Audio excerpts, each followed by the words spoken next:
हम लोग पढ़ रहे थे स्थिर वैद्युतिकी, और स्थिर वैद्युतिकी के जो लास्ट के जो 2 लेक्चर थे अपने, उसमें हम लोगों ने कूलाम का नियम पढ़ा। कूलाम के नियम को वहां पे हम लोगों ने फुल डिटेल में पढ़ा। उसमें मैंने आपको बताया कि कूलाम्स लॉ, जो कूलाम का नियम जो होता है, उसके अकॉर्डिंग जब हम लोग बल ज्ञात करते हैं तो वो बल माध्यम पर किस प्रकार से निर्भर करता है। 2 आवेशों के बीच में अलग अलग टाइप का माध्यम भर दिया जाए, उस कंडीशन में बल कितना होगा। इसके अलावा वहां पर हम लोगों ने कूलाम के नियम का सदिश रूप भी पढ़ा।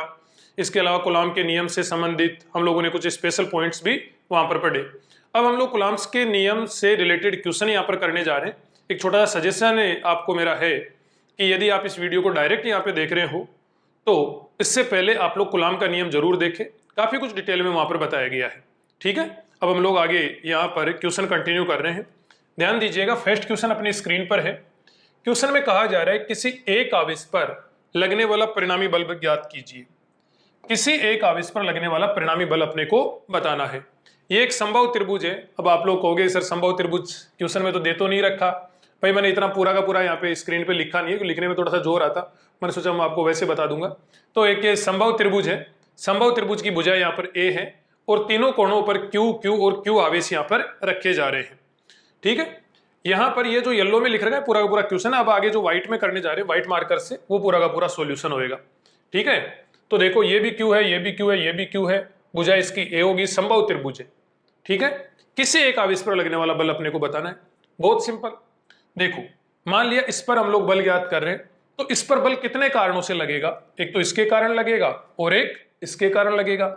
इसके कारण इस पर बल देखो, दोनों के दोनों ये समान प्रकृति के आवेश है, ये भी धनात्मक है और ये भी धनात्मक है। दोनों जब धनात्मक प्रकृति के आवेश है तो इस वाले आवेश पर इसके कारण प्रतिकर्षण बल लगेगा। प्रतिकर्षण का मतलब ये बल दूर लगेगा। दूर लगेगा, कितना लगेगा, फॉर्मूला होता है अपना K Q1 Q2 upon R square. तो ये K Q1 Q2 करोगे तो Q1 इंटू Q2 करोगे तो ये Q स्क्वायर हो जाएगा अपॉन R स्क्वायर होता है। R स्क्वायर बोले तो डिस्टेंस का, दूरी का स्क्वायर, और दूरी यहाँ पर A है तो ये A स्क्वायर। यदि किसी को फॉर्मूला याद नहीं है तो मैं लिख देता हूं। फॉर्मूला होता है कूलाम के नियम के अनुसार K Q1 Q2 upon R square. तो देखो ये वाला फॉर्मूला लगाकर इस वाले आवेश पर इसके कारण बल ज्ञात करेंगे तो प्रतिकर्षण का होगा और इधर की ओर इतना हो जाएगा। फिर देखो इसी आवेश पर इसके कारण बल ज्ञात करो, इसके कारण बल ज्ञात करेंगे तो वो नीचे की ओर हो जाएगा यूं, मतलब इधर की ओर ये बल हो जाएगा, क्योंकि ये वाला जो आवेश है ये भी तो धनात्मक है और ये धनात्मक है तो इसको ये प्रतिकर्षित करेगा। प्रतिकर्षित करेगा तो इस पर बल नीचे की ओर, ये वाला जो बल होगा ये भी हो जाएगा K Q square upon A square. मतलब यही फॉर्मूला इस पे लगाएंगे, K Q1 Q2 अपॉन दूरी का स्क्वायर, तो ये इतना हो जाएगा।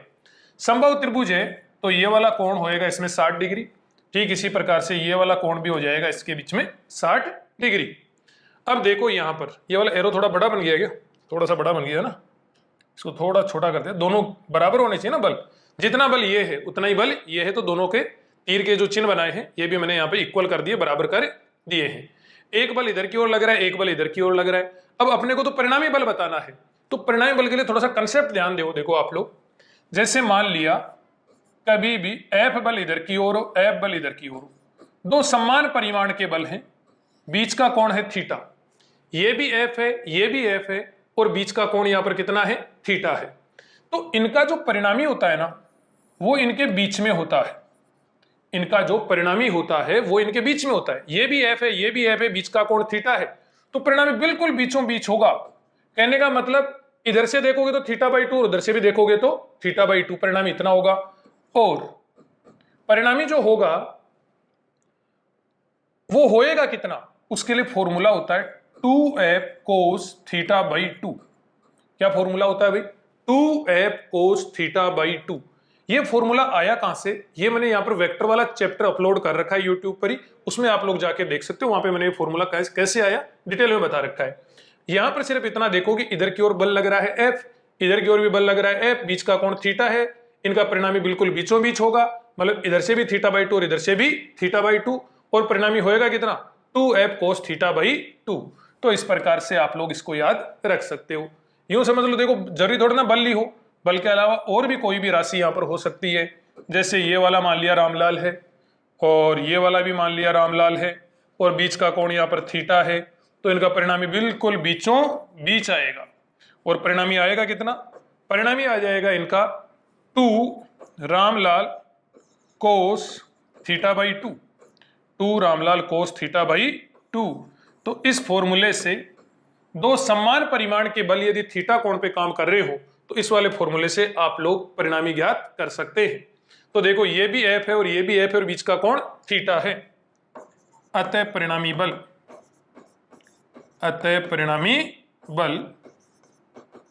परिणामी बल ध्यान दीजिएगा एफ नेट से लिख देंगे परिणामी को। तो एफ नेट इक्वल टू, ये भी एफ है ये भी एफ है, बीच का कोण 60 है, तो ये वाला हो जाएगा 2f कोस 60/2। ठीक है भाई, तो 2 का तो 2, एफ की जगह पर हो जाएगा के Q square upon a square into cos 30 degree हो गया। कोस 30 होता है √3/2 को हटा दो, तो ये वाला हो जाएगा एफ नेट इक्वल टू √3 के Q square upon a square. कितना हो जाएगा भाई एफ नेट? √3 के Q square upon a square हो जाएगा। इससे देखो √3 तो ये वाला, के Q square upon a square, यही इसके फाइनल आंसर आ जाएंगे। इसी लेक्चर में, इसी वीडियो लेक्चर में जो हम लोग कंटिन्यू कर रहे हैं, इसी में आगे रिजल्ट काम में आएगा। आप लोग याद रखने की कोशिश करना, दे कितना याद रहता है आपको, √3 के Q square upon a square. कब है ये बल? ये किसी एक आवेश पर लगने वाला बल है। कब? जब तीनों कोणों पर समान आवेश रखे जा रहे हो तो, और ये जो त्रिभुज है इसकी भुजा ए हो, तब ये वाला रिजल्ट यहाँ पे देखने को मिलता है। बहुत ही सिंपल है, ये वाले भी एफ हो गया, ये वाला भी एफ हो गया, तो परिणामी जो होगा वो कितना हो जाएगा 2f cos थीटा बाई 2। ये वाला कंसेप्ट लगाओगे तो, और उसके अंदर वैल्यू पुट करते ही आंसर। ठीक है भाई, स्क्रीनशॉट वगैरह आपको लेने की आवश्यकता नहीं है। नीचे जो डिस्क्रिप्शन है, डिस्क्रिप्शन में आपको एक लिंक मिलेगा, उस लिंक पे आप लोग ओके करोगे तो आप लोग एक ग्रुप में ज्वाइन होगे। उस ग्रुप में मैं डेली के डेली इनके पीडीएफ जो होती हैं, जो मैं यहाँ पे करवाता हूँ, उसकी पीडीएफ में वहां पे पोस्ट करा करता हूँ, वो वहां पर आपको अवेलेबल हो जाएंगी। ठीक है भाई, देखो आगे नेक्स्ट क्वेश्चन हम लोग करते हैं। नेक्स्ट क्वेश्चन देखते हैं। नेक्स्ट क्वेश्चन है Q0 आवेश पर लगने वाला परिणामी बल ज्ञात करो। क्वेश्चन चेंज हो चुका है, Q0 आवेश पर लगने वाला परिणामी बल ज्ञात करो। बिल्कुल उससे मिलता जुलता ही क्वेश्चन है।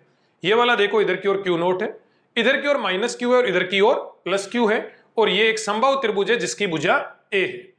समबाहु त्रिभुज हो गया जिसकी भुजा ए होगी, मतलब तीनों भुजाएं ए है। इधर की ओर एक Q0 दे रखा है, इधर की ओर -Q और इधर की ओर +Q। अब इस वाले आवेश पर लगने वाला बल अपने को बताना है। देखो ये धनात्मक है और ये भी धनात्मक है। इस पर बल कितने कारणों से लगेगा?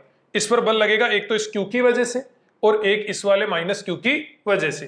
पहले देखो -Q की वजह से देख लो, -Q इसको आकर्षित करेगा। देखो -Q जो है ये माइनस का है, ये प्लस का है, तो इसको आकर्षित करेगा।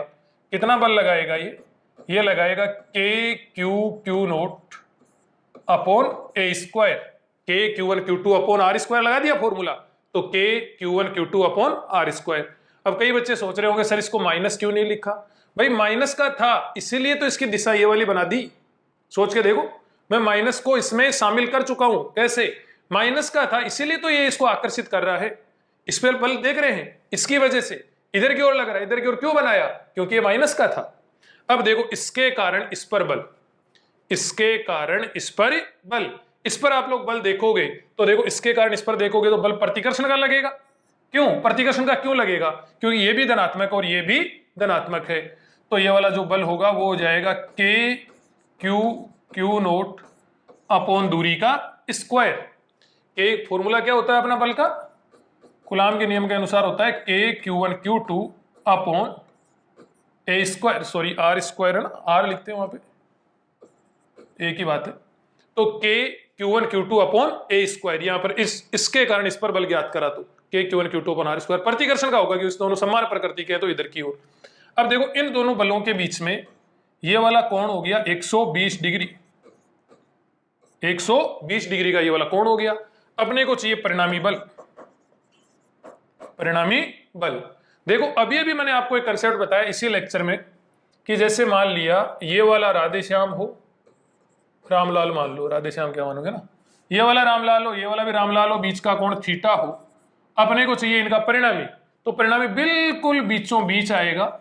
कितना आएगा? 2 रामलाल कोस थीटा बाई 2। क्या आएगा? 2 रामलाल कोस थीटा बाई 2। तो देखो ये भी रामलाल है, ये भी रामलाल है, बीच का एंगल कितना है? 120 है। तो ये वाला हो जाएगा 2 एफ कोस 120/2। तो यहां पर देखो 2 का तो 2, एफ की जगह पर कितना लिख देंगे? के Q Q naught upon a square. और ये कोस 60 हो गया भाई, 120/2 कोस 60, 120/2 60 हो जाएगा। कोस 60 होता है 1/2 को हटा दो, तो ये के Q Q naught upon a square, के Q Q note by A square हो गया। तो ये ही इसका आंसर आ जाएगा। यहां पर देखो एक पॉइंट बताता हूं मैं आपको, full toss point. Full toss point समझते हो? थोड़े दिन क्लास ले, उसके बाद में समझ में आने लग जाएगा फुल टॉस पॉइंट क्या होता है। देखो समझो, यहां पर जैसे मान लिया एक ये एफ हो और एक ये वाला एफ हो और बीच का कोण हो 120 डिग्री। दो समान परिमाण की राशियां हैं, दो समान परिमाण की, इस ये भी एफ है, ये भी एफ है, और बीच का कोण 120 डिग्री है। तो उनका जो परिणामी आता है ना, वो किसी एक के बराबर आता है। उनका परिणामी उनमें से किसी एक के बराबर आता है। देखो ये इतना था, ये भी इतना था, इनके बीच का कोण 120 डिग्री था। आप लोगों ने परिणामी ज्ञात करा तो के Q Q note by A square आया। तो यहां से आप लोग याद रख सकते हो कि एफ और एफ के बीच का कोण यदि 120 डिग्री हो तो परिणामी एफ के बराबर आता है। परिणामी किसके बराबर आता है? एफ के बराबर आता है। एफ और एफ के बीच का कोण कितना हो? 120। तो परिणामी किसी एक एफ के बराबर आएगा। यहीं से कुछ अलग कंसेप्ट भी बताए जाते हैं इसी कंसेप्ट को यूज लेते हुए, कि दो समान आयाम की तरंग मिलकर दो समान आयाम की तरंगें मान लिया अध्यारोपित हो रही हैं और उनके बीच में कलांतर 120 डिग्री है, तो परिणामी तरंग का कलांतर कितना होएगा? वो किसी एक तरंग के आयाम के बराबर होएगा।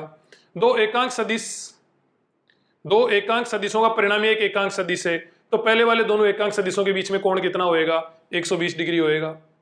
समझ रहे हो? तो कुछ अलग स्टेटमेंट भी इस कंसेप्ट से दिए जाते हैं। यहां के लिए सिर्फ इतना समझो कि एफ हो गया 120 डिग्री हो गया, तो परिणामी एफ आएगा। देखा आप लोगों ने, यहाँ पर एफ था 120 डिग्री का कोण था, तो इतना आया, मतलब परिणामी किसी एक के बराबर यहां पर आएगा। तो ये अपना सेकंड क्वेश्चन यहां पर हुआ। आगे देखो नेक्स्ट क्वेश्चन, ध्यान दीजिएगा। नेक्स्ट क्वेश्चन आपकी स्क्रीन पर है। किसी एक आवेश पर लगने वाला परिणामी बल बताओ। किसी एक आवेश पर लगने वाला परिणामी बल अपने को बताना है। इधर थोड़ी सी जगह है, इसलिए इस पे हम लोग ज्ञात कर लेते हैं।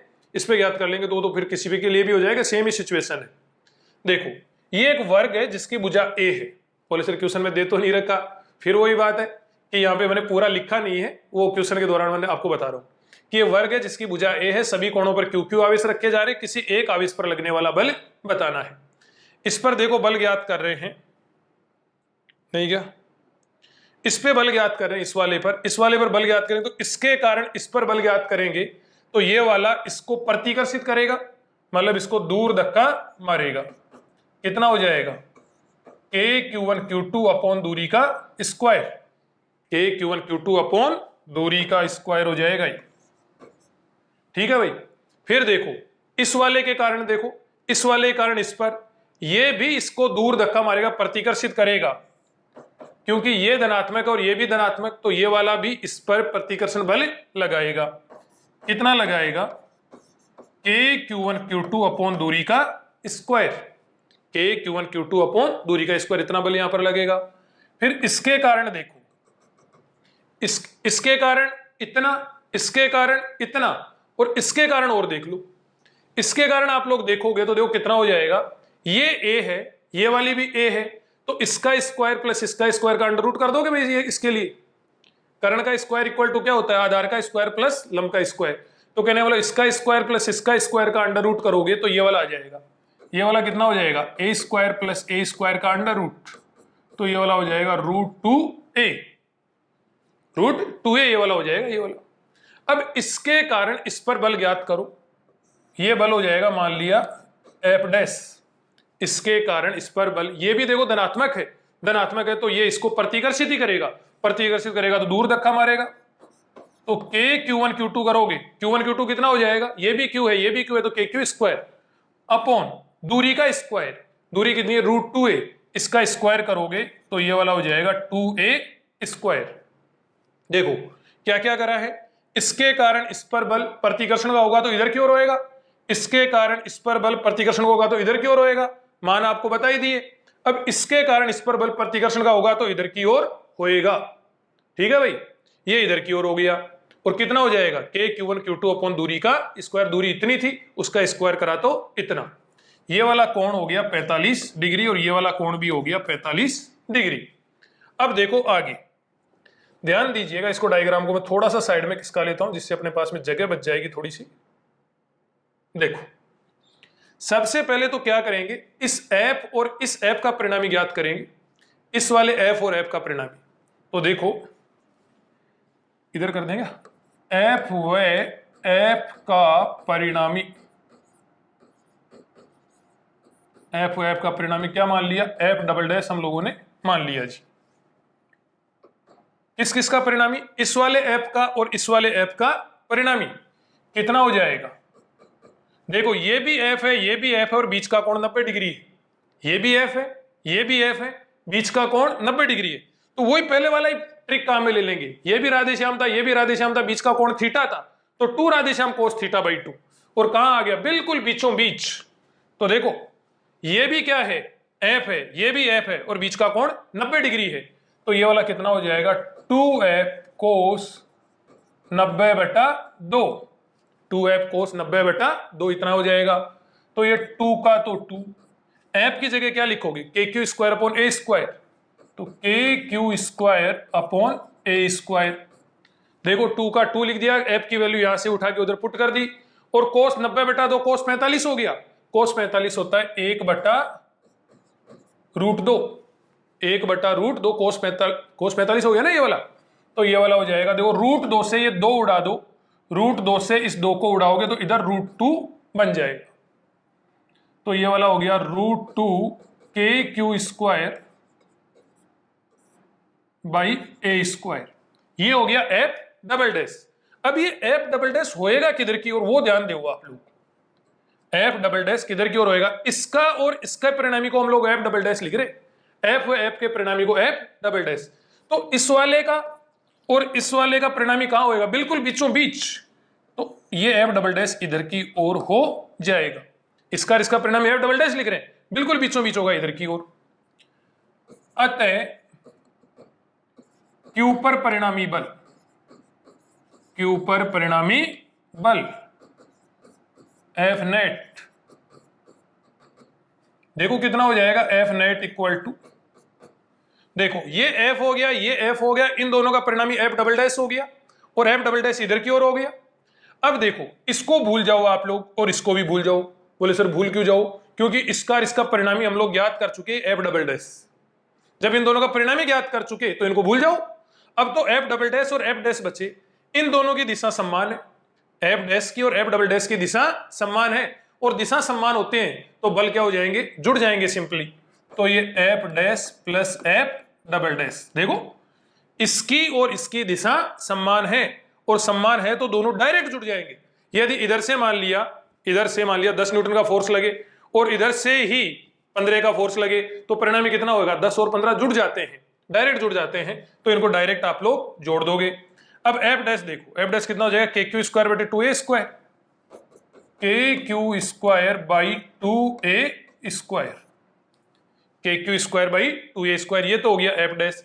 एफ डबल डैश देखो, एफ डबल डैश कितना है √2 KQ square by a square, F dash की वैल्यू यहां से उठाई और यहां पुट कर दी, एफ डबल डैश की वैल्यू देखो अभी अभी हमने फाइंड करी थी ये वाली, तो ये यहां पर रख दी, ठीक है जी। तो आप लोग इसमें से कॉमन ले सकते हो, क्या कॉमन आ जाएगा KQ square by A square, ये आ गया यहाँ पे common, KQ square by A square तो कॉमन आ जाएगा, और ये वाला बच जाएगा 1/2 तो यहाँ पर, और ये √2 यहाँ पर, तो यही इसके आंसर आ जाएंगे। मेरे विचार से आपको समझ में आया होगा। यदि फिर भी यदि किसी को कुछ ना समझ में आया हो तो नीचे आप लोग कमेंट बॉक्स में कमेंट करें, मैं 100% आपको रिस्पॉन्ड करूंगा, अभी 100% आंसर दूंगा। आपको स्क्रीनशॉट की आवश्यकता नहीं है, नीचे जो डिस्क्रिप्शन दे रखा है उसमें आपको मिल जाएगा। आगे देखो, नेक्स्ट क्वेश्चन देखो। नेक्स्ट क्वेश्चन है अपने पास में, दोनों आवेशों को मिलाने वाली रेखा के मध्य बिंदु पर कितना आवेश रखें। दोनों आवेशों को मिलाने वाली रेखा के मध्य बिंदु पर कितना आवेश रखें कि निकाय संतुलन की स्थिति में रहे। क्या कह रहा है भाई कि दोनों आवेशों को मिलाने वाली रेखा के मध्य बिंदु पर कितना आवेश रखें कि निकाय संतुलन की स्थिति में रहे। देखो, ये वाला सीन अपने को दे रखा है कि बिल्कुल मध्य बिंदु की बात कर रहा है। यहां पर कितना आवेश रखें कि निकाय संतुलन की स्थिति में रहे। देखो, दो पॉइंट है यहां पर। यदि बात करें आवेश संतुलन की, मैं यहां पर इसका शॉर्टकट, इसका तो क्या शॉर्टकट होगा, खैर ये तो वैसे ही सिंपल ही क्वेश्चन है। देखो, आवेश संतुलन की बात करें तो उस वाले आवेश पर बल 0 होना चाहिए। उस वाले आवेश पर बल 0 होना चाहिए। आवेश संतुलन का मतलब समझते हो, ठीक है। संतुलन का मतलब है कि ऑब्जेक्ट का जो वेग है उसमें परिवर्तन नहीं होना चाहिए, या फिर कह सकते हैं कि वो रेस्ट में होना चाहिए। संतुलन की बात कर रहे हैं तो संतुलन का मतलब ही ये होता है कि वस्तु पर लगने वाला बल 0 होना चाहिए। आवेश संतुलन की बात करें तो आवेश पर बल 0, और बात करें निकाय संतुलन की, इसकी बात करें, निकाय संतुलन की बात करें तो निकाय बोले तो सिस्टम, तंत्र है ना। तो निकाय संतुलन की बात करें तो प्रत्येक आवेश पर बल 0 होना चाहिए। प्रत्येक आवेश पर बल 0 होना चाहिए। प्रत्येक आवेश पर बल 0 होना चाहिए। ध्यान दे लो दोबारा से, सिर्फ एक आवेश संतुलन की बात करें तो उस पर बल 0 होना चाहिए, और निकाय संतुलन की बात करें तो प्रत्येक आवेश पर बल 0 होना चाहिए। तो देखो यहां पर क्या कह रहा है कि दोनों आवेशों को मिलाने वाली रेखा के मध्य बिंदु पर कितना आवेश रखें कि संपूर्ण निकाय संतुलन की स्थिति में हो। अब संपूर्ण निकाय संतुलन की बात कर रहा है तो इस पर भी बल 0 होना चाहिए, इस पर भी बल 0 होना चाहिए, और इस पर भी बल 0 होना चाहिए। सभी पर बल 0 होना चाहिए। मैंने अभी आपको बताया कि बात करें आवेश संतुलन की तो सिर्फ आवेश पर बल 0, और बात करें निकाय संतुलन की तो प्रत्येक आवेश पर बल 0। समझ रहे हो शायद मेरे बात को, ये कंसेप्ट है इसका, है ना। अब देखो सॉल्यूशन देखो आगे। एक काम कर दो, किसी एक आवेश पर बल 0 कर दो, अतः क्या हो जाएगा, Q पर परिणामी बल क्या कर दो, 0। इस वाले पर बल 0 कर दो। इस पर भी 0 कर सकते हो, इस पर भी 0 कर सकते हो, लेकिन थोड़ा सा ध्यान रखना, इस पर बल आप लोग 0 करोगे ना तो क्या होएगा कि बात तो सही है, कर भी सकते हो, लेकिन उससे आंसर नहीं आने वाले। मतलब उसमें 1 बराबर 1 प्रूव हो जाएगा, या 2 बराबर 2 प्रूव हो जाएगा, 3 बराबर 3 प्रूव हो जाएगा। बात तो सही है, कर सकते हो, लेकिन इससे आंसर नहीं आएंगे। इसलिए किसी एक कोने वाले पर बल 0 कर दो आप लोग। तो Q पर परिणामी बल 0 कर देंगे। अब इस पर बल कितने कारणों से लगेगा, इस पर बल लगेगा एक तो इसके कारण, Q पर परिणामी बल 0 लिख दिया, कितने कारणों से लगेगा, स्मॉल q के कारण, एक तो लगेगा स्मॉल q के कारण, और दूसरा लगेगा q के कैपिटल Q के कारण। ये वाला जो है इसके कारण, एक इसके कारण लगेगा और एक इसके कारण लगेगा, इक्वल टू 0। Q पर परिणामी बल 0 कर रहे हैं, दो कारणों से लगेगा, एक इस वाले के कारण और एक उस वाले के कारण, दोनों को क्या लिख दिया, 0। कितना हो जाएगा देखो, इधर कंटिन्यू कर रहे हैं भाई। अच्छा तुम कंफ्यूज हो गए क्या, चलो कंफ्यूजन से बचा लेते हैं, इधर शिफ्ट कर दे इसको। देखो आगे, आगे ध्यान दीजिएगा। अब स्मॉल q के कारण इस पर बल देखो, इस पर बल देख रहे थे हम लोग, इस पे बल को 0 लिख दिया हम लोगों ने, तो स्मॉल q के कारण इस पे बल कितना होएगा, k q1 q2 अपॉन दूरी का square, k q1 q2 upon दूरी का स्क्वायर। दूरी कितनी, पूरी दूरी r है, तो ये वाली जो दूरी होगी, ये वाली तो r/2 ही होगी, तो आधी होगी। तो स्मॉल q के कारण इस पर बल, स्मॉल q के कारण इस पर बल k q1 q2 अपॉन दूरी का स्क्वायर, तो r/2 2 और इसका स्क्वायर प्लस इसके कारण इस पर बल, ये वाला देखो, ये वाला Q के कारण, तो K Q1 Q2 करोगे तो KQ square upon R square, इसके कारण इस पर बल ज्ञात करेंगे तो K Q1 Q2 बटे दूरी का स्क्वायर, ये इतना हो गया, इक्वल टू हो जाएगा 0। परिणामी बल को 0 लिख देना है क्योंकि निकाय संतुलन की बात कर रहा था, निकाय संतुलन में सभी पर बल 0 होएगा, तो इसको हमने 0 लिख दिया जी। आगे कर लो कैलकुलेशन, देखो इसको उठा के उधर की ओर ले जाओ, ये वाला देखो KQQ बटे R स्क्वायर, ये 4 हो गया, 2 का स्क्वायर 4, 4 को ले जाओ ऊपर और इसको उठा के लेके उधर की ओर, तो माइनस KQ स्क्वायर बटे R स्क्वायर, जो कैंसिल हो रहे हैं उनको आप लोग कर दो कैंसिल, जो कोई भी कैंसिल हो रहा है उसको कैंसिल कर दो। R स्क्वायर से देखो R स्क्वायर कैंसिल, K से देखो K कैंसिल, Q से देखो एक ये Q कैंसिल, तो देखो क्या हो जाएगा 4Q equal to minus Q हो गया, तो स्मॉल q इक्वल टू हो जाएगा माइनस Q बाई 4, ये ही इसके फाइनल आंसर आ जाएंगे। ठीक है भाई, माइनस Q बाई 4, कहने का मतलब अपने को यहां पर, कहां पर, यहां बिल्कुल बीचों बीच कितना आवेश रखना पड़ेगा, माइनस Q बटा 4, पहली बात तो प्रकृति विपरीत रखनी पड़ेगी और दूसरी बात कितना Q बटा 4 का रखना पड़ेगा, समझ रहे हो इस बात को, तो फिर ये पूरा का पूरा निकाय संतुलन में रह सकता है। देखो कैसे रह सकता है थोड़ा सा बताता हूं, ये यहां पर Q, ये यहां पर Q, ये यहां पर माइनस Q बटे 4, यही तो सीन बना अपने पास में। अब देखो इस पर बल देखो, किस वाले पर, इस वाले पर बल देखो, इस वाले पर इसके कारण देखोगे तो इधर की ओर लगेगा, इस ऋणात्मक के कारण देखोगे तो इस पर इधर की ओर लगेगा, और इसके कारण इस पर देखोगे तो इधर की ओर लगेगा, ये दोनों एक दूसरे को कैंसिल कर देंगे और ये संतुलन में रह जाएगा। ये वाला इसको पास बुलाएगा जबकि ये वाला इसको दूर धक्का मारेगा, दोनों की दिशा विपरीत है, परिमाण बराबर हो जाएगा इस सिचुएशन में, तो ये कैंसिल कर देंगे एक दूसरे को और ये वाला संतुलन की स्थिति में रह जाएगा। तो ये हो गया जी आपका इसका सॉल्यूशन। यदि कोई भी कंफ्यूजन हो तो बिल्कुल आप लोग पूछिएगा नीचे कमेंट बॉक्स में। नेक्स्ट क्वेश्चन हम लोग करते हैं, फिर बता देता हूं स्क्रीनशॉट की आवश्यकता नहीं है, आपको नीचे डिस्क्रिप्शन में मिल जाएगा। आगे देखो, ध्यान दो, दोनों आवेशों को मिलाने वाली रेखा पर कितना वे कहां पर एक आवेश रखें, दोनों आवेशों को मिलाने वाली रेखा पर कितना आवेश रखें और कहां पर एक आवेश रखें कि निकाय संतुलन की स्थिति में रहे, कहां पर रखें और कितना रखें। देखो भाई, इसके लिए क्या करो, यदि दोनों आवेश ये समान प्रकृति के, ट्रिक ध्यान देना, दोनों आवेश ये समान प्रकृति के हैं तो दोनों को मिलाने वाली रेखा, दोनों आवेश यदि समान प्रकृति के हैं तो दोनों को जो मिलाने वाली रेखा होती है उसके अंदर की साइड, मतलब यहां पर अंदर आपको आवेश रखना पड़ेगा, और दोनों यदि विपरीत प्रकृति के हैं तो उस कंडीशन में आपको आवेश संतुलन के लिए दोनों को जो मिलाने वाली लाइन है उसमें बाहर की ओर रखना पड़ेगा। ठीक है, बाहर की ओर किस साइड में रखना पड़ेगा, छोटे वाले के पास। देखो गौर करना, आप लोग जो सिखा रहा हूं वो ध्यान देना कि यदि दोनों आवेश समान प्रकृति के हैं, दोनों आवेश समान प्रकृति के हैं, दोनों आवेश यदि समान प्रकृति के हैं तो आपको छोटे वाले के पास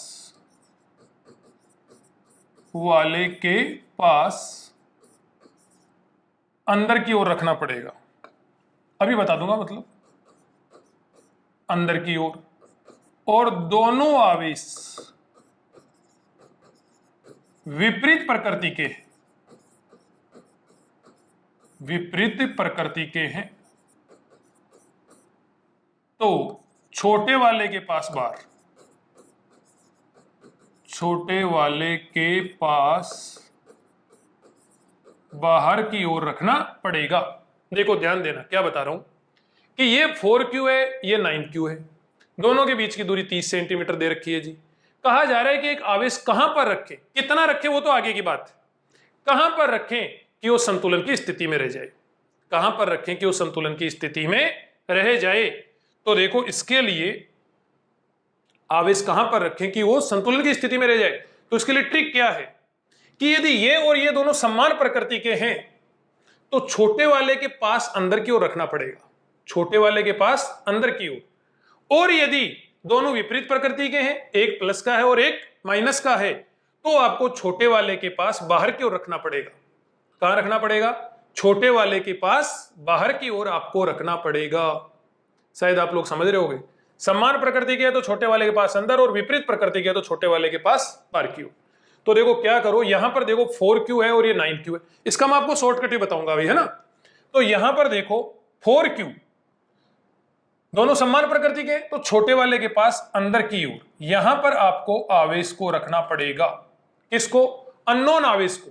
देखो कहा जा रहा था दोनों आवेशों को मिलाने वाली रेखा पर कितना वे कहां पर आवेश रखे, तो मतलब एक अननोन आवेश है, उसको आपको यहां पर रखना पड़ेगा, छोटे वाले के पास अंदर की ओर अपने को रखना पड़ेगा। ठीक है भाई। अब देखो गौर करना, ये वाली दूरी मान ली हम लोगों ने x, ये वाली x मान ली, तो ये वाली हो जाएगी 30 माइनस x, ये वाली इतनी यहां पर हो जाएगी, ये वाली इतनी यहां पर हो जाएगी। देखो 4Q ये वाला जो है ये कितना किधर की ओर बल लगाएगा, ये देखो इस पर बल लगाएगा। मान लिया ये कैसे मान लो, इसको धनात्मक मान के भी सोल्व कर सकते हो आप इसको, और ऋणात्मक मानकर भी आप इसको सोल्व कर सकते हो। इसको आप लोग धनात्मक मानकर भी सोल्व कर सकते हो और ऋणात्मक मानकर भी इसको आप लोग सोल्व कर सकते हो। तो देखो गौर करना, हम लोग इसको मान लिया ऋणात्मक मानकर सोल्व कर रहे हैं, तो ये वाला जो 4Q है इस पर बल लगाएगा इधर की ओर, F/4Q, और ये वाला 9Q जो है ये लगाएगा इस पर इधर की ओर, F/9Q।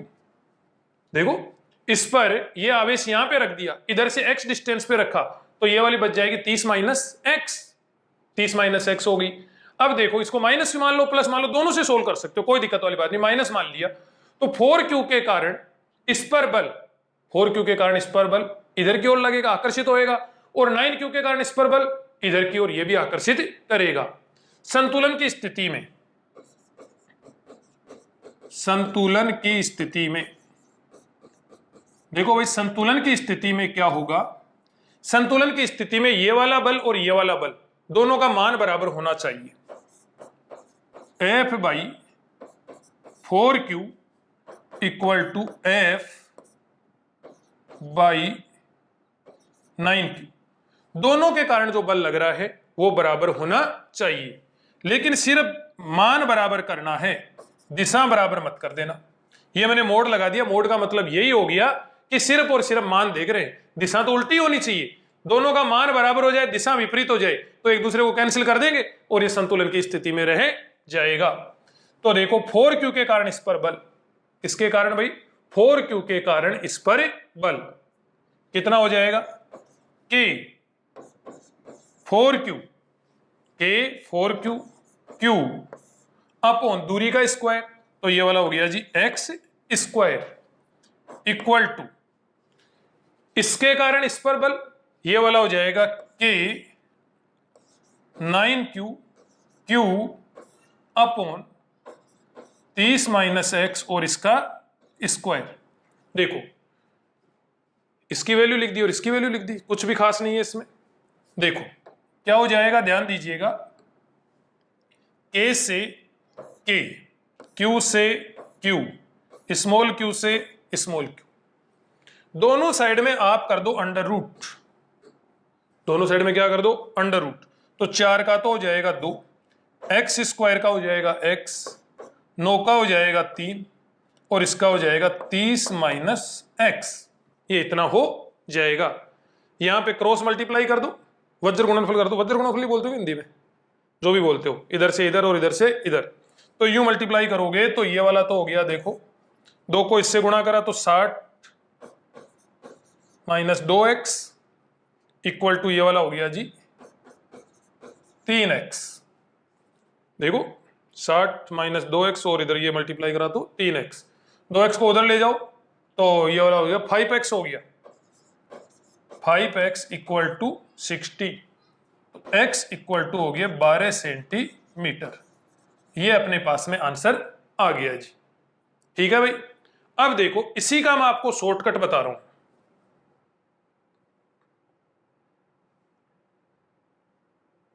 ध्यान देना, इसी का शॉर्टकट मैं आपको बता रहा हूं, ध्यान दीजिएगा। एक तो क्या है 4Q और दूसरा क्या है 9Q, बीच की दूरी 30 सेंटीमीटर। इधर लिख लेते हैं, देखो एक तो हो गया 4Q और एक हो गया 9Q, बीच की दूरी 30 सेंटीमीटर। कहां पर एक आवेश रखें कि वो संतुलन की स्थिति में रहे? वो आवेश रख रहे हैं जी यहां पर। मान लिया ये वाली दूरी कितनी है x, ये x अपने को ज्ञात करनी है। कितनी आई अपने पास में? अभी अभी हम लोगों ने सोल्व करके देखा था, ये रहा 12 सेंटीमीटर आई थी अपने पास में। 12 सेंटीमीटर आई थी। तो देखो सोल्व करके, दोबारा सोल्व करके देख रहे, शॉर्टकट देखो। शॉर्टकट क्या है? x equal to √Q1 upon √Q1 plus minus √Q2 into R। ये वाला इसका शॉर्टकट है। Q1 किसको बोलते हैं? Q1 उस वाले आवेश को बोलते हैं जिससे अपने को संतुलन की स्थिति ज्ञात करनी है। मान लिया अपने को 4Q से ज्ञात करनी है, तो 4Q को Q1 बोलोगे और इसको फिर Q2 बोलोगे। मान लिया आपको इधर से ज्ञात करनी है 9Q से, 9Q से ज्ञात करनी है, तो 9Q को तो आप लोग क्या बोलोगे? Q1 बोलोगे और इसको फिर आप लोग Q2 बोलोगे। ठीक है भाई। Q1 किसको बोलना है? जिससे संतुलन दूरी ज्ञात करनी हो, संतुलन दूरी ज्ञात करनी हो। बहुत काम का शॉर्टकट है ना, संतुलन दूरी ज्ञात करनी हो। Q2 जो बच जाएगा वो Q2 हो ही जाएगा। प्लस कब यूज करोगे? जब Q1 व Q2 समान प्रकृति के, समान प्रकृति के हो। और माइनस कब यूज करोगे? जब Q1 व Q2 असमान प्रकृति के हो। देखो जैसे मान लिया संतुलन की दूरी यहां से ज्ञात करनी है, यहां से ज्ञात करनी है, तो 4Q को Q1 मानोगे और इधर से ज्ञात करनी है तो 9Q को Q1 मानोगे। एक पॉइंट। दूसरा पॉइंट आप लोग ध्यान देना, यदि ये दोनों समान प्रकृति के हैं तब तो प्लस, और ये दोनों यदि विपरीत प्रकृति के हैं तो यहां पर आएगा माइनस। समान प्रकृति के प्लस और असमान प्रकृति के, तो शायद मैं गलत तो नहीं बोल गया कहीं पे, पता ही नहीं मैं क्या बोल गया, चलो दोबारा बोल देता हूं कि ये दोनों आवेश यदि समान प्रकृति के हैं, दोनों प्लस प्लस हैं या फिर दोनों माइनस माइनस हैं, तो यहां पर फिर प्लस आएगा। और यदि एक प्लस का और एक माइनस का है, एक प्लस का है और एक माइनस का है, उस कंडीशन में, एक प्लस का और एक माइनस का, उस कंडीशन में यहां पर माइनस आएगा। ठीक है भाई। अब देखो यहां पर सॉल्यूशन देखो, इस पे लगाते हैं, इसको यूज करते हैं। x इक्वल टू, देखो अपने को इधर से ज्ञात करनी है 4Q से, तो इसको Q1 मान लोगे तो ये 4Q का रूट अपॉन 4Q और ये 9Q, ये वाला तो इतना हो ही गया। R है दोनों के बीच की दूरी 30। अब यहां पे प्लस कहां में लोगे कि माइनस? दोनों प्लस प्लस के हैं, ये भी प्लस है ये भी प्लस है, तो यहां पर प्लस ही काम में लेना है। यदि दोनों माइनस माइनस के होते तो भी प्लस ही काम में लेते, तो प्लस काम में लेंगे। यहां पर देखो यहां पर कितना हो जाएगा, ये वाला नीचे से √Q कॉमन ले लो आप लोग, √Q कॉमन लोगे तो यहां पर देखो √Q कॉमन लेके ऊपर वाले √Q से उड़ा दो। 4 का अंडर रूट करा 2, 4 का अंडर रूट करा 2, 9 का अंडर रूट करा 3 और ये 30। ये वाला हो गया 5, ये वाला 5 हो गया, तो 5 से 30 को उड़ाओ 6, तो ये वाला हो गया 12 सेंटीमीटर। देखो देखिए पहले जब लॉन्ग कट करा था हम लोगों ने तब भी 12 ही आ रहा था कि नहीं आ रहा था, और अब भी क्या आ रहा है? 12 ही आ रहा है। ये एक इसमें बहुत ही काम का पॉइंट है, क्या कि दोनों आवेश समान प्रकृति के हों तो संतुलन की स्थिति छोटे वाले के पास अंदर की ओर मिलेगी, और दोनों आवेश यदि विपरीत प्रकृति के हों तो संतुलन की स्थिति छोटे वाले के पास बाहर की ओर मिलेगी। ठीक है भाई। इसी का एक पार्ट और रह गया कि इस Q का मान कितना होना चाहिए कि संतुलन की स्थिति बने। यहां पर इस Q का मान कितना होना चाहिए, क्योंकि वैल्यू कितनी होनी चाहिए। तो देखो ये और सोल्व करते हैं।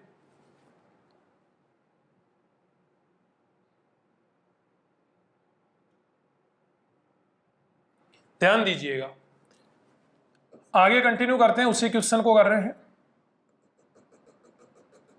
ये यहां पर है 4Q और ये यहां पर है 9Q, ये 30 सेंटीमीटर है और ये यहां पर एक Q आवेश रखा जा रहा है जिसका मान हमें अब ज्ञात करना है और ये वाली है 12 सेंटीमीटर। हम लोग फाइंड कर चुके हैं, देखो पहले शॉर्टकट में भी 12 सेंटीमीटर आ रही है और लॉन्ग कट में भी 12 सेंटीमीटर आ रही है। इसकी वैल्यू अपने को बतानी कि कितना होएगा ताकि निकाय संतुलन में रहे। देखो निकाय संतुलन की बात कर रहा है, किसकी बात कर रहा है भाई? निकाय संतुलन की बात करी जा रही है। इधर देख लो क्वेश्चन में, दोनों आवेशों को मिलाने वाली रेखा पर कितना हुए, कहां पर एक आवेश रखें कि संपूर्ण निकाय संतुलन में रहे। अब संपूर्ण निकाय संतुलन का मतलब क्या होगा? इस पर भी बल जीरो, इस पर भी बल जीरो और इस पर भी बल जीरो। तो निकाय संतुलन की बात करी जा रही है, इसका मतलब प्रत्येक आवेश पर बल जीरो, प्रत्येक आवेश पर बल जीरो हो जाएगा भाई, प्रत्येक आवेश पर बल जीरो हो जाएगा। इस पर भी जीरो होगा, इस पर भी जीरो और इस पर भी जीरो। तो देखो हम लोग क्या करते हैं, 4Q पर बल जीरो कर देते, 4Q पर कुल बल जीरो कर देते हैं, 4Q पर कुल बल जीरो कर रहे।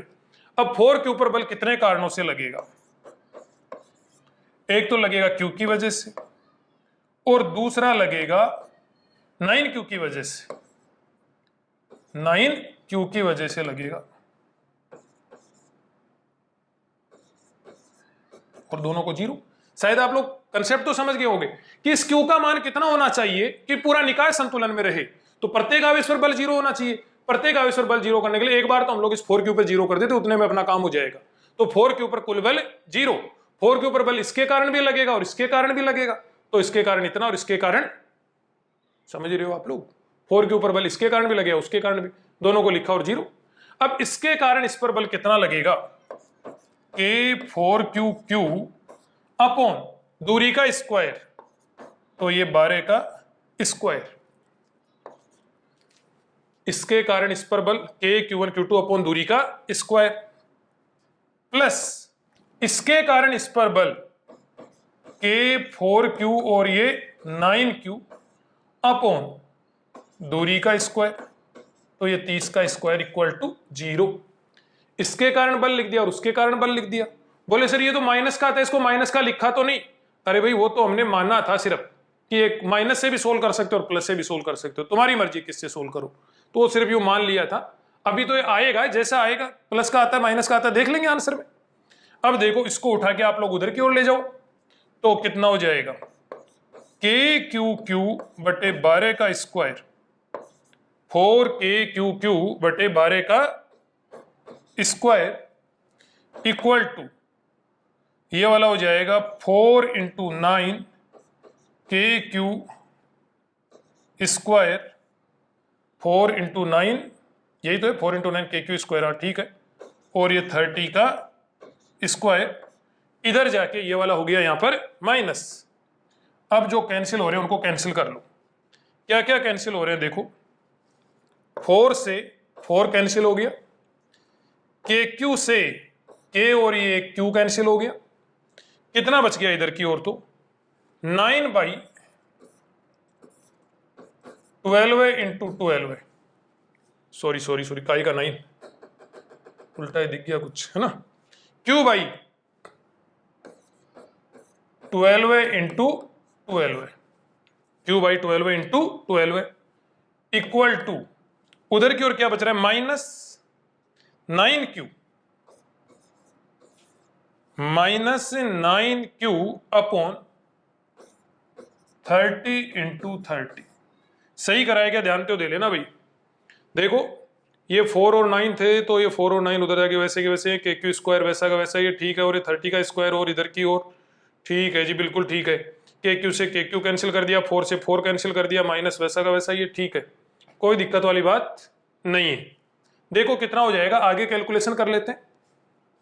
6 से उड़ाओ 5, 6 से उड़ाओ 2, 6 से उड़ाओ 5, 6 से उड़ाओ 2। ठीक है भाई, तो Q इक्वल टू कितना हो जाएगा, माइनस ये 4 को उधर ले जाओ 36, ये 4 को उधर ले गए तो ये 36Q बाई 25, तो यहां पर ये इतना आंसर आ जाएगा। ठीक है भाई, शायद आप लोगों को समझ में आया होगा। यदि फिर भी कोई कंफ्यूजन आपको बची हो तो आप लोग बेझिझक बोल सकते हो। आज की क्लास इतनी ही होएगी, नेक्स्ट लेक्चर में हम लोग मिलते हैं। बहुत बहुत धन्यवाद।